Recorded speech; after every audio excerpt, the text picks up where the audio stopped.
2021 UPSC mains results వచ్చేసాయి. ఈ రిజల్ట్స్తో పాటు మనం చూసాం 1800 మంది మెయిన్స్ పాస్ అయ్యి ఇంటర్వ్యూకి వెళ్తున్నారు. వచ్చే సంవత్సరం ఇంకా అదృష్టం. దాదాపు 1011 పోస్టులు ఉన్నాయి. యూపీఎస్సీ ఖచ్చితమైన క్యాలెండర్ పాటిస్తుందనటానికి ఈ రిజల్ట్సే ఉదాహరణ.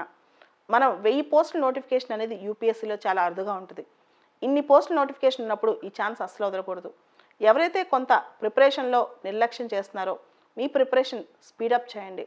ఇప్పుడు స్పీడప్ చేస్తే సక్సెస్ మీతోనే ఉంటుంది. ఈ సంవత్సరం ఫలితాల్లో ఇప్పుడు మెయిన్స్ పాస్ అయిన వాళ్ళందరూ చాలా హార్డ్ వర్క్ చేసిన వాళ్ళే. అంత ఆషామాషిగా కాదు మెయిన్స్ రాయటం అంటే. కాబట్టి ఇప్పటి నుంచి సీరియస్గా ప్రిపరేషన్ స్టార్ట్ చేయండి. నాకు తెలిసి 2021 ఫైనల్ రిజల్ట్స్లో తెలుగు రాష్ట్రాల నుంచి మనం అద్భుతం చూస్తాం. 2020 రిజల్ట్స్లో అద్భుతాలు చేయాల్సింది మీరే. ఈ అద్భుతాల కోసం మనం 2022 రిజల్ట్స్ వరకు వెయిట్ చేద్దాం.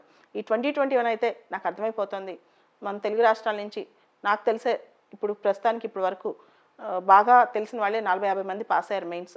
ఇంకా పాస్ అయ్యే అవకాశం కూడా ఉంది. ఇప్పుడు వరకు వచ్చిన ఫలితాలు ఇవి. Thank you.